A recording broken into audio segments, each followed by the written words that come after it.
Assalamualaikum warahmatullahi wabarakatuh. Jumpa lagi dengan saya Tama dalam Ada Apa Gerangan 2. Bagaimana kabar kalian? Semoga selalu diberikan kesehatan dan juga rezeki yang cukup. Kita akan kembali melanjutkan cerita mistis bersambung. Kali ini mengambil tema tentang dukun beranak.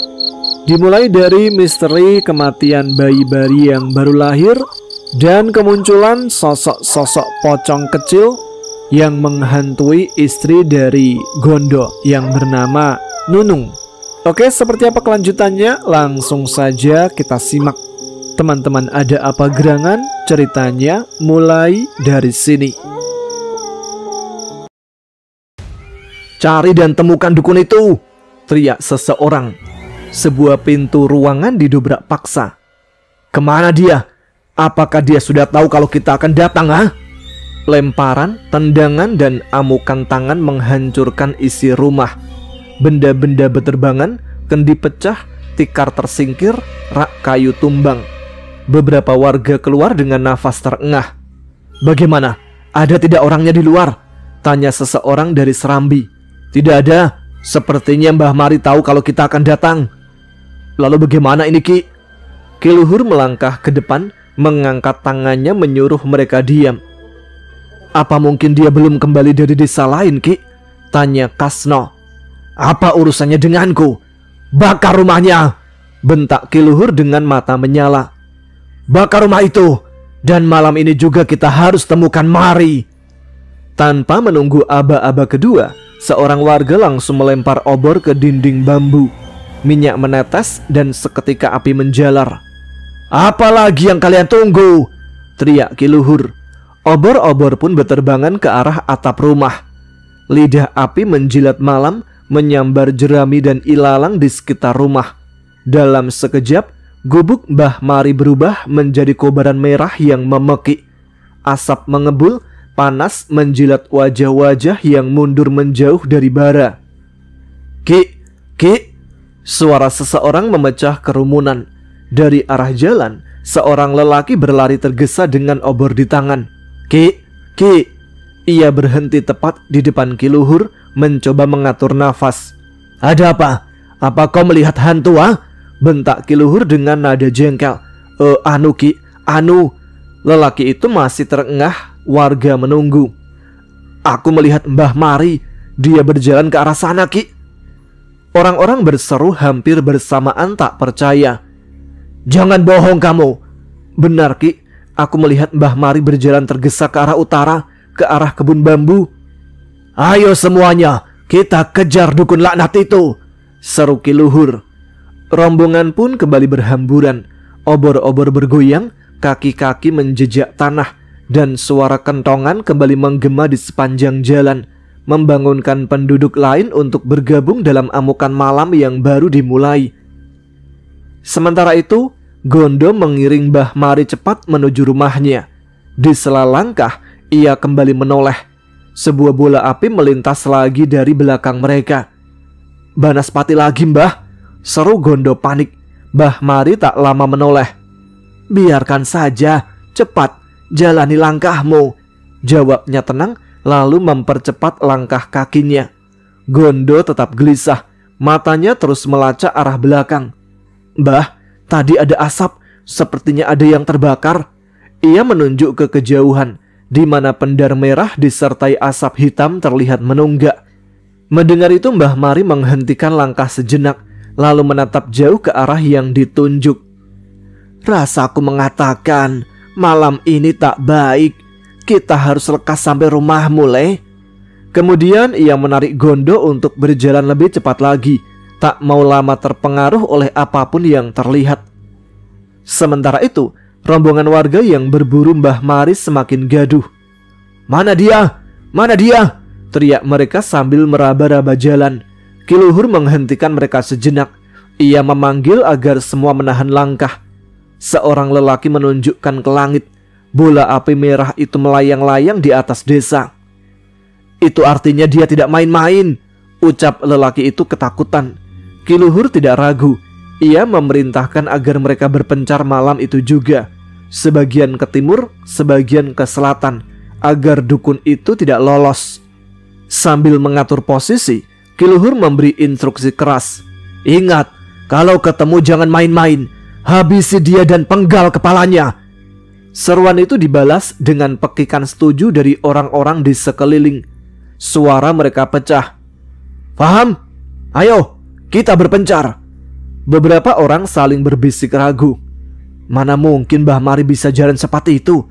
Namun akhirnya langkah mereka terpecah ke tiga arah sesuai perintah, siap menerjang bila ada perlawanan. Kembali pada Gondo, tampak Mbah Mari meraih segenggam garam kasar dari jarit yang dibuntalnya, lalu menaburkannya ke sisi kanan dan kiri jalan yang mereka lalui. Gondo memperhatikan gerak-geri itu dengan cemas hingga matanya terpaku. Di depan sana, deretan pocong berdiri rapat seolah menyambut keduanya. Mbah, serunya dengan suara tercekat. Luruskan pandanganmu ke depan, jangan lihat sekelilingmu, jawab Mbah Mari tanpa berhenti menaburkan garam. Bau anyir menusuk hidung Gondo, membuat perutnya mual. Pocong-pocong itu seolah muncul entah dari mana, berjejer di sepanjang jalan dengan mata kosong menatap mereka. Tapi Mbah Mari tetap tegak, langkahnya mantap tanpa gentar. Gondo membekap tubuhnya, mencoba menahan rasa takut yang meluap. Jangan hiraukan mereka, ayo cepat, seru Mbah Mari tanpa menoleh. Yang Gondo ingat, setelah hutan bambu seharusnya ada jalan yang diapit sawah luas. Tapi malam itu semua lenyap, hanya deretan pocong yang berdiri menatap dalam diam. Tunggu Mbah, ia mempercepat langkah berusaha sejajar dengan Mbah Mari. Sementara itu, rombongan Ki Luhur kini sudah berpencar menjadi 3 kelompok. Mereka menyisir jalan demi jalan untuk mencari keberadaan Mbah Mari. Kini tinggal Ki Luhur sendiri yang berdiri di tengah pertigaan, ditemani suara jangkrik dan desir angin malam. Tidak lama kemudian, muncul sosok hitam dari arah gelap bergegas mendekatinya. Bagaimana Ki? Tanyanya dengan nafas tersengal. Ki Luhur menatapnya tajam. Aman, malam ini juga perempuan itu akan mati, ucapnya dingin. Kemana dia pergi? Tadi aku lihat Gondo menyusulnya. Sepertinya mereka menuju rumah Gondo, Ki. Baik, arahkan semua orang ke sana. Aku akan menyusul. Siap, Ki. Sosok hitam itu menoleh kanan kiri, memastikan tak ada satupun yang melihatnya, lalu segera berlari menjauh. Ki Luhur pun melangkah perlahan menuju arah jalan tempat ia dan warga tadi datang. Sementara itu, di rumah Mak Sekar, perempuan itu tampak mondar-mandir di ruang depan. Jemarinya meremas-remas ujung kebaya, wajahnya gelisah menatap arah pintu. Beberapa kali ia mendekat, lalu kembali melangkah bolak-balik. Yeay! Mak Sekar langsung membuka pintu. Suara itu dikenalnya. Ki Luhur masuk tergesa dan ia buru-buru menutup pintu rapat-rapat. Bagaimana? Semua berjalan sesuai rencana, bukan? Tanyanya cepat. Ki Luhur menyeringai. Malam ini malam terakhir baginya. Mak Sekar menatap tajam. Pastikan itu terjadi, Ki. Aku tak mau kalau semua ini gagal. Tenang Nyi, tenang. Semuanya aku yang urus, jawab Ki Luhur dengan nada meyakinkan. Tapi apakah sudah selesai? Tekan Mak Sekar lagi. Ki Luhur menggeleng pelan. Wajah Mak Sekar mengeras. Aku sudah memberimu uang, Ki. Jangan main-main denganku, ancamnya. Ki Luhur menangkis dengan senyum licik. Aku tidak main-main, Nyi. Hanya saja. Mak Sekar langsung melangkah mendekat menatapnya tajam. Kalau ini gagal, kita berdua yang akan menanggungnya. Faham? Ki Luhur tertawa kecil. Jangan terlalu cemas, Nyi. Perkara ini mudah. Bisa aku percaya omonganmu? Tanya Mak Sekar dingin. Ki Luhur mengangguk sambil mengulurkan tangannya. Mata duitan, gerutu Mak Sekar, lalu mengeluarkan rompiok dari balik kebayanya dan menyerahkannya. Rompiok adalah kantong kain yang biasanya di dalamnya berisi uang logam. Ki Luhur pun tertawa puas. Tanpa sepatah kata lagi, ia berbalik meninggalkan rumah itu. Mak Sekar menatapnya tajam sampai sosoknya hilang di kegelapan. Begitu yakin Ki Luhur sudah menjauh, Mak Sekar segera menutup pintu rapat-rapat. Palang pengunci dipasang. Ia bergegas ke kamar dan merebahkan diri di atas balai bambu, tersenyum kecil sambil memandangi langit-langit. "Semua ini karenamu, Mari. Semua ini karenamu," gumamnya dengan nada kebencian. Bayangan masa lalu berkelebat di kepalanya. Bagaimana ia dulu menjadi dukun paling dipercaya di Mintorogo, sampai akhirnya Mbah Mari datang dan merebut perhatian warga. Puncak amarahnya pecah ketika ia tengah menolong Nunung, namun Gondo malah memanggil Mbah Mari untuk menggantikan pekerjaannya. Itu bukan yang pertama. Ia sudah sering dipermalukan dengan cara yang sama. "Aku benci kamu, Mari!" teriaknya bangkit dengan tangan mengepal. Kedua kakinya menghentak tanah dengan keras. "Kau rampas kepercayaanku. Kau rebut pekerjaanku, Mari!" Tubuh Mak Sekar bergetar menahan murka. Dulu namanya diagungkan warga, tapi kini kehadiran Mbah Mari perlahan menghancurkan semua kejayaannya. Bukan hanya mahir membantu persalinan, Mbah Mari juga dikenal mampu menerawang masa depan bayi melalui ilmu weton yang telah lama ia pelajari. Dengan pengetahuan itu, Mbah Mari jauh lebih dipercaya warga dibandingkan Mak Sekar dalam urusan kelahiran. Bila ada warga yang memakai jasa Mak Sekar, itu biasanya hanya karena terpaksa, sebab Mbah Mari sedang berada di desa lain untuk membantu kelahiran di tempat yang berbeda. Tatapan mata Mak Sekar selalu nanar, dipenuhi iri dan kebencian setiap kali mengingat kenyataan itu. Tubuhnya bergetar menahan rasa yang sudah lama membusuk di dada. Ia masih ingat betul suatu malam ketika ia dipersilahkan meninggalkan kamar seorang perempuan yang tengah melahirkan dan digantikan oleh Mbah Mari atas permintaan sang suami. "Maaf Nyi, saya sungguh tidak tahu kalau Mbah Mari sudah datang," ucap sang suami waktu itu dengan nada canggung. "Tidak apa-apa," jawab Mak Sekar datar lalu beranjak meninggalkan ruangan. Namun hatinya teriris. Ia menunduk sambil mengemasi barang-barangnya, menahan malu karena dianggap gagal menolong kelahiran. Sejak saat itu, kepercayaan warga terhadapnya makin pudar. Hampir semua perempuan hamil memilih Mbah Mari. Sementara nama Mak Sekar perlahan tenggelam di antara bisik-bisik warga yang mengatakan bahwa kelahiran yang ditangani Mak Sekar sering tak berjodoh.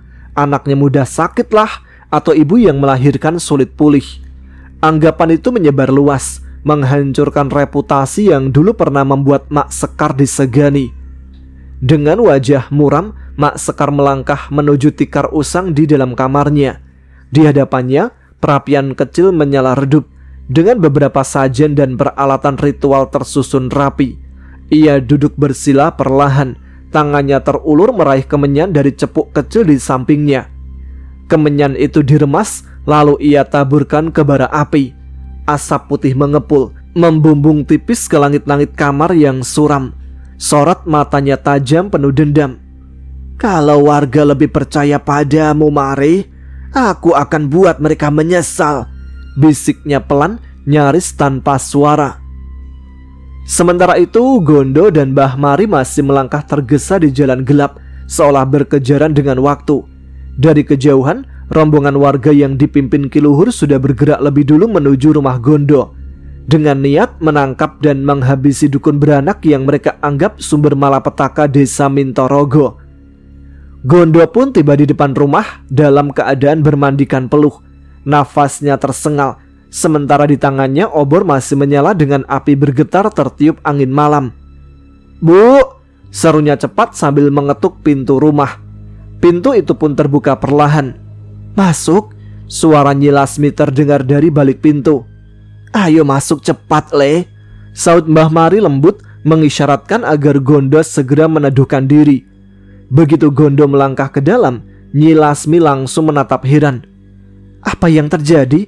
Kenapa bajumu basah kuyup begitu, Le?" tanyanya cemas. Gondo belum sanggup menjelaskan apa yang baru saja ia alami di jalan bersama Mbah Mari. Tubuhnya masih gemetar. Ia lalu menyambarkan diri di sudut ruangan dan meneguk isinya cepat-cepat. "Nyi, tolong siapkan bubur sengkolo," ujar Mbah Mari pelan. Tanpa bertanya lebih lanjut, Nyi Lasmi hanya mengangguk. Baik Nyi. Ia segera bergegas ke dapur, langkahnya cepat namun hati-hati. Sementara itu, Gondo menatap Mbah Mari dengan wajah masih diliputi rasa penasaran dan takut. Mbah, kenapa tadi di jalan begitu banyak pocong? Mereka berjejer seperti menunggu kita. Mbah Mari menarik nafas panjang sebelum menjawab. Seseorang telah menanam sesuatu di depan rumah kalian, Leh. Ia berniat jahat terhadap keluarga ini. Gondo tercenung. Siapa yang tega melakukan itu, Mbah? Mbah Mari menggeleng perlahan. Wajahnya tak menunjukkan emosi. Belum saatnya ku sebutkan namanya. Tapi dengar, rumah ini kini telah diselimuti oleh kegelapan. Banyak utusan yang mendiami tempat ini. Mendengar itu, Gondo spontan mendekat, matanya memohon. Aku mohon, Mbah, katakan siapa orang itu. Apa salahku sampai keluarga kami diusik begini? Namun, Mbah Mari tetap menatap tenang. Itu tidak perlu, Leh. Yang penting sekarang kita harus bersama-sama mengusir mereka. Ia menatap Gondo tajam, lalu melanjutkan dengan nada lebih pelan. Satu hal yang pasti, anakmu lahir di hari keramat. Ia membawa keistimewaan yang akan tetap bersamanya sampai besar nanti. Gondo menatap Mbah Mari dengan mata melebar. Pantas saja, bukan cuma aku yang melihat pocong di rumah ini, gumamnya lirih. Ucapan Mbah Mari seakan membuka tabir kenapa selama ini hanya keluarganya yang sering diganggu oleh penampakan-penampakan aneh. Tidak lama kemudian, Ki Wage, ayah Gondo, berdiri dari tempat duduknya dan berjalan keluar tanpa sepatah kata pun. Keheningan menyelimuti rumah. Bersamaan dengan itu, tangis bayi kembali terdengar dari dalam kamar. Cup-cup, Dok, ujar Nunung lembut sambil menggendong bayinya, mencoba menenangkannya. Sejak tadi sore genduk rewel, Mbah, ucapnya dengan wajah lelah. Nunung tampak kewalahan, seolah bayi itu tahu bahwa sesuatu yang buruk tengah mendekat. Beralih pada rombongan yang mencari keberadaan Mbah Mari. Itu dia, itu dukun sesat yang kita cari, teriak satu warga melihat sosok Mbah Mari melintas dengan setengah berlari.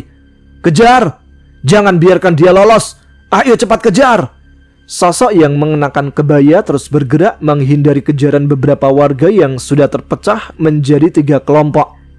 Ayo Man, kita harus menangkapnya, terdengar teriak dari satu lelaki paling depan, kemudian berlari dengan diikuti beberapa temannya di belakang. Kalah cepat, mereka menghentikan langkah saat sudah tak terlihat lagi sosok berkebaya bak hilang ditelan pekat. Kemana dia? Bagaimana mungkin Mbah Sekar yang sepuh itu bisa lebih cepat dari kita? Aku rasa dia tak mungkin berlari jauh. Atau kita periksa saja belukar ini, siapa tahu dia sembunyi untuk mengecoh kita. Ayo, ayo. Rombongan pun kembali terpisah. Dengan cepat mereka menyasak belukar untuk mencari keberadaan Mbah Mari. Benar dugaan mereka. Terlihat satu sosok melesat cepat dan kembali ke jalan dengan cara berlari. Itu dia, kejar! Satu lelaki seketika memberi tanda pada warga yang lain dengan cara memukul kentongan untuk memberitahu kalau mereka berhasil menemukan Mbah Mari yang terus dikejar oleh beberapa warga. Tidak lama berselang, rombongan penduduk yang tadi berpencar kini kembali bersatu setelah suara kentongan saling sahut tadi. Mana dukun yang telah menumbalkan bayi-bayi di desa kita ini ya? Mana dia? Ada beberapa orang tadi mengejarnya ke arah sana. Ayo kita susul mereka. Jangan kita lepaskan dukun pembawa petaka. Ya, dia harus diadili karena kejahatannya. Ayo! Semuanya bergerak dengan cara berlari menuju selatan desa untuk melewati beberapa belukar. Tetapi langkah mereka terhenti saat mendapati Ki Luhur menahan mereka semua. Tunggu. Aku tahu di mana dukun itu. Katakan Ki, biar kami yang akan menghukumnya. Iya Ki, Mbah Mari sudah lama kami duga mendalami ilmu sesat hingga bayi-bayi di desa ini ikut celaka dengan kedoknya sebagai dukun beranak. Ayo, kita langsung hajar saja perempuan sinting itu. Katakan di mana dia Ki. Tenang. Ki Luhur mengangkat kedua tangan. Tidak usah repot-repot mencarinya. Aku tahu di mana dia sekarang. Apalagi yang kita tunggu, Ki? Ayo, antarkan kami. Ayo, kalian semua ikut aku, ajak Ki Luhur. Sementara itu di rumah Mak Sekar, dia terus duduk bersila dengan mata terpejam. Tampak asap terus mengepul seiring menyeruak bau khas dari kemenyan bakar. Sejurus kemudian Mak Sekar membuka mata. Kalian tidak akan selamat. Aku akan menghancurkan kalian, ucapnya diakhiri kekeh menakutkan. Kalian tidak akan lolos dari makhluk-makhluk kirimanku.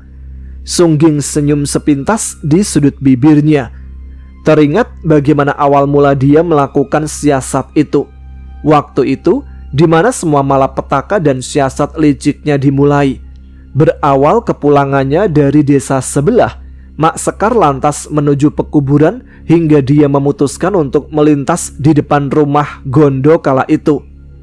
Sudah berapa bulan, Dok? Mak Sekar, 7 bulan, Mak, jawab Nunung. Dari mana, Mak? Biasa, Nung, ada orang desa sebelah yang melahirkan. Ya sudah, aku mau langsung pulang ya, Nung, sambung Mak Sekar. Tidak mau mampir dulu, Mak? Terima kasih, Nung. Mak Sekar berlalu meninggalkan sisi pagar. Nunung tak menyadari ketika Mak Sekar diam-diam menabur tanah yang sudah diambilnya dari kuburan.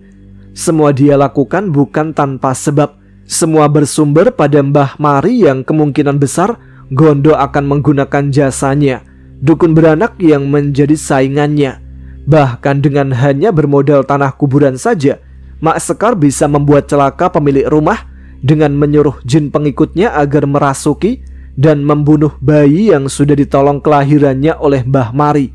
Sehingga semua warga beranggapan kalau Mbah Mari adalah dukun yang telah bersekutu dengan iblis dan menumbalkan bayi yang telah ditolong kelahirannya. Kau belum tahu siapa aku, Mari. Dengan begitu, semua orang akan menduga kalau kau yang telah menumbalkan bayi-bayi itu. Aku sangat membencimu, Mari. Mak Sekar lantas melipat kedua tangan di dadanya. Teringat akan beberapa hal yang dia dapat setelah mengeluh di hadapan Ki Luhur. Semua kembali terpampang. Semua cerita ke belakang kembali diputar. Betapa Mak Sekar menceritakan semua sakit hatinya pada Ki Luhur yang akhirnya mengabulkan permintaannya. Waktu itu, untuk mendalami ilmu kebatinan jelas memerlukan syarat, Nyi, ucap Ki Luhur ketika Mak Sekar datang menghadap. Aku bersedia, Ki. Kau harus menyediakan ari-ari bayi untuk menyatukan kekuatanmu agar bisa memerintahkan jin yang akan membantumu. Baik, Ki. Semua akan aku penuhi demi sakit hati ini terhadap Mari, Ki. Apa yang harus aku lakukan dengan ari-ari itu? Imbuh Mak Sekar. Ilmu ini bukan ilmu sembarangan. Taburkan tanah kuburan di depan rumah dari bayi yang akan kau bunuh. Lalu kau harus memakan ari-arinya. Bagaimana, Nyi? Mak Sekar terlihat tertunduk. Untuk kali ini dia tak mengiyakan. Kenapa kau tak menyuruhku saja untuk melenyapkan dukun sainganmu itu, Nyi? Bukan hal sulit bagiku untuk menyingkirkannya dari desa ini, lalu membiarkanmu jadi satu-satunya orang yang dipercaya penduduk untuk menolong kelahiran istri-istri mereka. Mak Sekar menggeleng. Tidak, Ki, itu terlalu mudah dan itu tak setimpal dengan apa yang aku rasakan saat ini. Hatiku sakit, Ki, sakit. Betapa Mari sekarang sudah lebih terhormat dari pekerjaan yang sudah lama aku tekuni. Membunuhnya tak lantas menghilangkan semua jasa yang sudah melekat di kepala-kepala penduduk tentang jasa Mari. Menghancurkannya pelan-pelan dengan rencanaku akan lebih baik, Ki. Semua orang kelak akan menuduhnya yang membunuh bayi-bayi itu, sambung Mak Sekar. Semua tinggal menunggu hari saat penduduk tak mau lagi memakai jasanya. Biar dia tahu bagaimana rasanya seorang dukun beranak dipandang sebelah mata dan digantikan pekerjaannya oleh dukun lain. Mak Sekar mencoba menatap mata Ki Luhur dengan segala harap. Di matanya, semua dendam dan semua kebencian pada Mbah Mari terpancar di sana. Itu terserah padamu, Nyi. Setelah kau memakan ari-ari itu, semua perintahmu akan dilaksanakan oleh pengikutmu, dan kau tak perlu ragu. Bayi itu bukan mati oleh sandat, tetapi sosok yang akan mempengaruhi kedua orang tuanya. Merekalah yang akan membunuh bayi mereka sendiri. Tak perlu kau mengotori tanganmu dengan darah, Nyi. Biarkan Mari yang membantu kelahiran, karena tugasmu hanya memakan ari-arinya, dan semua teror akan merujuk pada dia. Kau faham maksudku, Nyi? Mak Sekar mengangguk. Saat tenagamu tidak dibutuhkan, saat itulah orang tidak akan mengingatmu sebagai dukun beranak. Dan dugaanku, mereka akan menuduh Mari yang menumbalkan bayi mereka, karena dia begitu laris sebagai dukun beranak. Bukan tanpa alasan mereka menuduhnya. Bisa saja Mari laris karena telah menumbalkan bayi-bayi mereka. Paling tidak itu dugaanku, Nyi. Lalu bagaimana cara mendapatkan ari-ari itu, Ki? Goblok! Kau bisa suruh anakmu yang tak berguna itu, Nyi. Apa mesti aku yang harus melakukannya? Sekalian kamu atur. Terserah bagaimana caramu untuk selalu meninggalkan misteri dari hilangnya ari-ari. Baik, Ki. Mak Sekar menghela nafas panjang saat mengingat semua itu. Dan dia juga harus berterima kasih atas bantuan Ki Luhur yang sudah meluluskan rencananya untuk memfitnah Mbah Mari. Satu rencana berhasil dia lakukan, meski kerap memakan ari-ari yang telah dicuri oleh anaknya yang bernama Dayat. Sakit hatinya sebentar lagi akan terbalas saat dukun beranak saingannya harus mati di tangan orang-orang yang dulu datang dan meminta bantuannya ketika istri-istri mereka akan melahirkan. Kau akan mati mengenaskan, Mari. Mak Sekar mendengus begitu teringat akan satu rencana besar lainnya. Semua keluargamu juga harus mati, Wage. Beralih ke rumah Gondo. Begitu ceritanya. Mbah Mari menghentikan ceritanya seraya menunggu Nyi Lasmi yang sedang menyiapkan bubur sengkolo seperti permintaannya tadi. Telah lama aku menduga kalau semua kematian bayi yang tidak wajar itu akibat perseteruan yang tak aku kehendaki. Mbah Mari juga menceritakan segala duga yang mengarah akan persaingan antar dukun beranak. Aku juga mendengar kalau kematian demi kematian bayi di desa ini disebabkan oleh ilmu yang aku anut. Bahkan Mbah Mari sudah tahu kabar yang beredar luas di desa Mintorogo. Tetapi dia sendiri lebih memilih diam karena dia jelas tak melakukan apa yang sering orang ceritakan tentang dirinya. Tugasnya hanya mengabdi pada desa dengan membantu orang yang akan melahirkan, tanpa berniat akan menggeser posisi dari Mak Sekar. Sebagai seorang dukun, aku juga belajar banyak tentang ilmu kebatinan yang aku dapat dari mendiang ibuku. Ibuku dulu juga seorang dukun beranak. Dari ibuku pula, aku meneruskan apa yang menjadi cita-citanya untuk terus memegang apa yang ibuku anggap baik, dengan menolong dua nyawa yang dipertaruhkan saat proses melahirkan. Mbah Mari akhirnya mengungkap kisah siapa dirinya. Aku juga mempelajari banyak buku primbon tentang neptu bayi yang lahir. Mbah Mari mendesah mengakhiri ceritanya. Kenapa Mbah Mari tidak katakan saja kalau ini bukan perbuatan Mbah Mari? Dengan begitu, nama baik Mbah Mari bisa kembali pulih dari tuduhan tanpa bukti. Gondo akhirnya bersuara setelah dia terbenam oleh cerita Mbah Mari tentang dugaan perseteruan dua dukun beranak di Mintorogo. Tidak, Le. Aku hanya mengabdi atas apa yang aku pelajari selama ini. Yang busuk akan tercium baunya, begitu pula yang wangi. Andai aku tahu kamu telah mengundang Mak Sekar ke sini, tentu aku akan menjaga perasaannya sebagai sesama dukun beranak, Le. Semua sudah terlanjur. Aku tak mau menuduh Sekar yang melakukan semua teror sosok pocong di rumah ini seperti katamu tadi. Asal kamu tahu, Le, bukan hanya kamu yang mengalaminya. Banyak keluarga yang bercerita kalau mereka akhirnya membunuh bayi-bayi mereka sendiri setelah melihat penampakan sosok pocong. Imbuh Mbah Mari. Mbah Mari tahu akan hal itu. Gondo mulai penasaran, dibalas anggukan oleh Mbah Mari. Semua sudah terlambat. Aku berusaha untuk menyelamatkan bayimu, Le.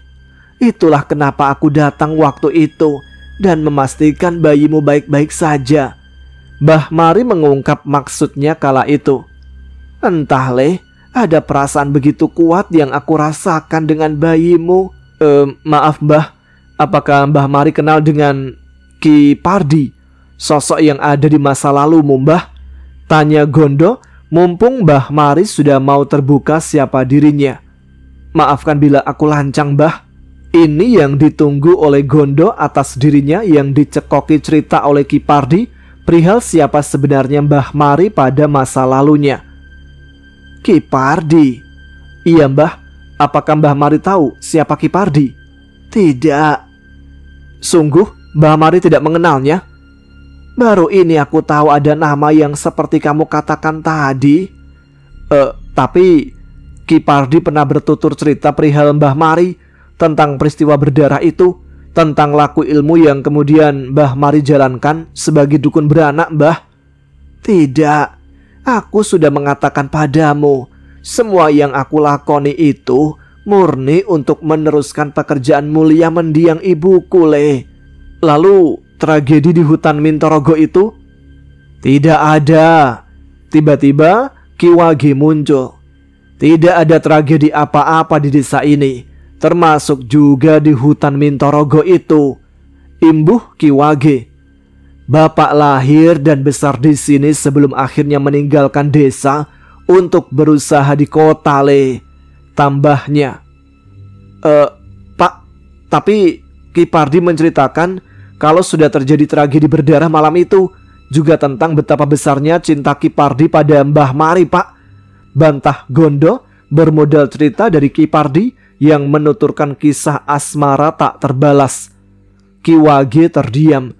Terlihat riak wajahnya berubah saat Gondo terus mencari pembenaran atas semua cerita Ki Pardi. Bahkan wajah Ki Pardi menjadi hitam oleh luka saat berusaha mengejar Mbah Mari karena terjatuh ke sebuah lereng. Suara Gondo sedikit merendah. Mungkin maksudmu itu Ki Luhur, Le. Mbah Mari bangkit dan terlihat mempersiapkan beberapa jarit. Aku tahu, Mbah. Ki Luhur atau siapa namanya, Ki Dugal adalah orang yang sama. Tetapi ini jelas beda. Dia bukan Ki Pardi, Mbah, sangkal Gondo. Mbah, buburnya sudah siap. Nyi Lasmi muncul menghentikan pembicaraan yang masih menyisakan rasa penasaran bagi Gondo. Tolong dengar karena ini penting. Mbah Mari meminta semua yang ada untuk sejenak mendengar ucapannya. Semua yang dilakukan Mak Sekar adalah untuk memfitnahku. Aku tahu itu. Tidak ada gunanya juga bagiku membalasnya. Mak Sekar mengirimkan utusannya untuk mencelakai bayimu, Le.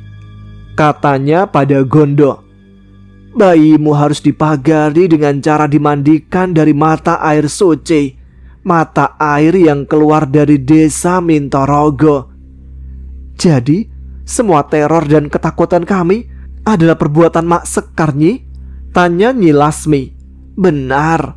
Kemudian Nunung ikut bertanya. Lalu apa yang harus kami perbuat, Mbah? Malam ini aku akan membawa bayimu ke sendang yang tak jauh dari sawah. Tugas kalian selanjutnya terus berdoa untuk meminta perlindungan atas keselamatan bayi yang tak berdosa ini. Bubur sengkolo yang aku minta sebagai tolak bala untuk meminta keselamatan, sekaligus untuk memberi nama. Meski belum lepas tali pusarnya, tetapi aku minta sebuah nama untuk bayimu. Gondo menoleh Nunung, tetapi istrinya menggeleng tanda dia belum punya satu nama untuk bayi mereka. Nama, Mbah? Iya, sebuah nama juga mengandung doa dan pengharapan kalian agar semakin kuat untuk melindunginya, jawab Mbah Mari. Ada, Mbah. Gondo lantas menyebut nama bayinya dan Mbah Mari mengangguk. Ada Tikar, lanjut Mbah Mari. Ada, Mbah. Gondo lantas melangkah menuju satu kamar yang sementara ini ditempati oleh kedua orang tuanya selama mereka di rumah itu. Gondo kembali dengan selembar tikar mendong. Ini, Mbah. Gelar, pinta Mbah Mari. Tikar lantas digelar tak jauh dari tempat tidur. Letakkan bubur sengkolo di tengah-tengah, pintanya pada Nyi Lasmi. Baik, Mbah. Nyi Lasmi kemudian meninggalkan kamar untuk segera kembali dengan bubur sengkolo. Sungguh perasaanku menjadi tidak enak. Jujur aku katakan ini pada kalian.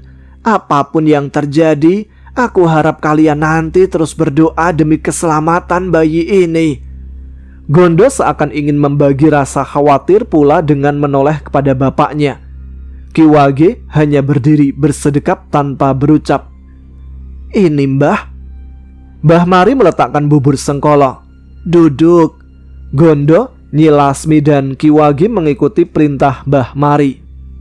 Kalian harus saling berpegangan satu sama lain, membentuk lingkaran hingga aku kembali dari Sendang. Tidak lama kemudian, Mbah Mari mengajarkan beberapa kalimat mantra untuk mereka baca sepeninggalnya ke Sendang. Jangan biarkan apa saja yang akan mengganggu konsentrasi kalian. Baik, Mbah. 7 langkahku setelah keluar dari pintu, kalian bisa membaca mantranya. Tidak ada yang menimpali. Justru ketiganya terlihat mulai berkonsentrasi dengan mengingat mantra yang harus mereka baca bersama-sama. Bagaimana dengan aku, Mbah? Tanya Nunung cemas. Tidak usah cemas, kau tetap di tempatmu. Kamu belum bersih, Dok. Aku tidak akan lama. Begitu selesai memandikan bayimu, aku segera kembali. Baik, Mbah. Terlihat kemudian Mbah Mari menggendong bayi Gondo. Sementara itu, di atas tikar ketiganya sudah saling merentang tangan dan saling berpegangan untuk kemudian membaca mantra bersama-sama seperti yang diajarkan sebelumnya oleh Mbah Mari. Sepintas Mbah Mari menoleh ke arah Nunung sebelum akhirnya pergi meninggalkan kamar untuk menuju Sendang dengan menggendong bayi Gondo. Ketiganya terus merapal mantra. Mingkar mingkuring angkoro sinawung rasmining montro. Menghindari sifat jahat dirangkum ke dalam sebuah mantra. Sinubo sinukarto mreh kretarto pakartining ilmu luhung. Dihormati dan dimuliakan supaya tercapai maksud dari ilmu luhur. Jinejer ing widotomo mreh tan kemba kembaning pambudi. Disusun di ajaran utama, tidak boleh malas bermandikan budi kebaikan. Yen tan mikani rasa yakti sepi sepolir sepah asamun. Kalau tidak mengolah rasa, sungguh sepi dan hampa seperti sampah tersembunyi. Sakehing loro pan samyo bali. Segala penyakit akan kembali pada pengirimnya. Mereka terus membaca mantra yang diajarkan Mbah Mari dengan memejamkan mata. Suasana berubah tegang sejak Mbah Mari ke Sendang untuk memandikan bayi Gondo dari mata air Mintorogo. Gondo, Ki Wage dan Nyi Lasmi terus berkonsentrasi membaca mantra dengan duduk melingkar dan saling berpegangan di atas tikar mendong. Sementara itu, Nunung yang menyaksikan turut cemas dan berdebar hatinya, seakan hal buruk akan segera terjadi menimpa keluarganya. Tidak berselang lama, suara gaduh mulai terdengar seiring derap puluhan langkah di halaman rumah Gondo. Mari, keluar! Aku tahu kau sembunyi di dalam. Keluar! Teriak Ki Luhur. Suasana makin gaduh saat pintu rumah tak menandakan pemiliknya keluar. Kenapa rumahnya sepi sekali, Ki? Mari! Aku peringatkan sekali lagi. Keluar!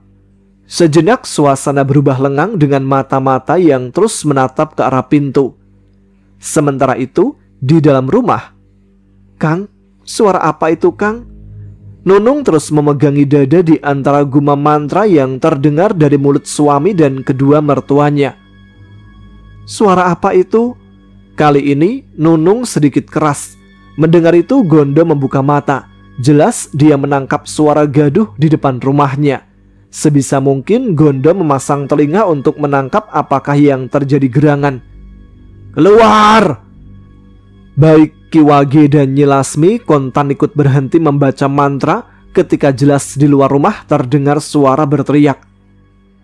Jangan hiraukan, lanjutkan, pinta Ki Wage. Pak, itu suara orang ramai di depan rumah, bantah Nyi Lasmi. Pak, biarkan aku yang menemuinya. Bu, jangan, ingat pesan Mbah Mari pada kita, Le. Ketiganya saling tatap dan tak tahu harus berbuat apa. Tak bisa menampik kalau mereka sudah terganggu oleh suara-suara di luar rumah yang terus meminta Mbah Mari untuk keluar. Mari, aku peringatkan sekali lagi, keluar! Ki Wage menggeleng untuk terus melanjutkan ritual dan mengabaikan suara gaduh di luar rumah. Semua tidak akan selesai kalau aku tidak keluar dan menemui mereka, Pak. Ada benarnya apa yang dikatakan Gondo, membuat Ki Wage hanya menghembuskan nafas panjang. Biar aku yang keluar. Gondo bergegas bangkit untuk menemui mereka. Bagaimana ini, Pak? Nyi Lasmi semakin cemas. Sepertinya mereka datang mencari Mbah Mari dengan kemarahan. Imbuh Nyi Lasmi dengan segera beranjak, tetapi itu urung ketika Ki Wage memintanya untuk tetap duduk. Pintu pun terbuka. Gondo berdiri dengan tak bisa berkata-kata ketika puluhan pasang mata menatap ke arahnya. Tampak Ki Luhur yang berdiri paling depan dengan berkaca pinggang. Gondo, cepat serahkan Mari kepada kami. Ya, Ndo, mana dukun beranak itu? Saut suara di belakang Ki Luhur. Aku tidak tahu, balas Gondo. Bohong, kau jangan melindungi dukun sesat itu. Dia sangat berbahaya untukmu. Ki Luhur maju beberapa langkah di hadapan Gondo. Gondo sejenak bingung akan perasaannya. Di satu sisi, dia mulai percaya dengan semua ucapan Mbah Mari yang telah bersedia menolong bayinya. Di sisi lain, dia tak bisa mengabaikan semua orang dengan keyakinan mereka. Apa mungkin orang sebanyak ini akan bicara dusta mengenai Mbah Mari? Batinnya. Mbah Mari adalah petaka Mintorogo. Selama ini dia telah menumbalkan bayi-bayi di desa kita, Ndo. Sekarang suruh dia keluar.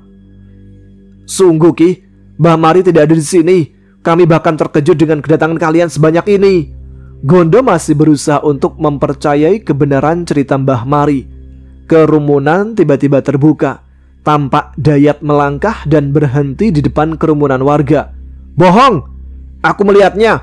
Dia bersamamu, tuding Dayat. Oke teman-teman, sampai sini dulu ya episode kali ini. Terima kasih untuk kalian semua yang terus menyimak setiap episode Ada Apa Gerangan 2. Tuliskan juga review kalian atau pendapat kalian tentang cerita ini. Kalau seru, tuliskan saja seru. Kalau membosankan, tuliskan saja membosankan. Dan harapan kalian apa saja. Saran dan kritik kalian akan membangun channel ini supaya lebih maju lagi. Terima kasih ya untuk teman-teman sekalian sekali lagi yang selalu support supaya channel ini terus berkembang. Kita akan lanjutkan ceritanya di episode yang akan datang dan sekarang saya Tama harus pamit. Tetap semangat, jaga kesehatan. Wassalamualaikum warahmatullahi wabarakatuh.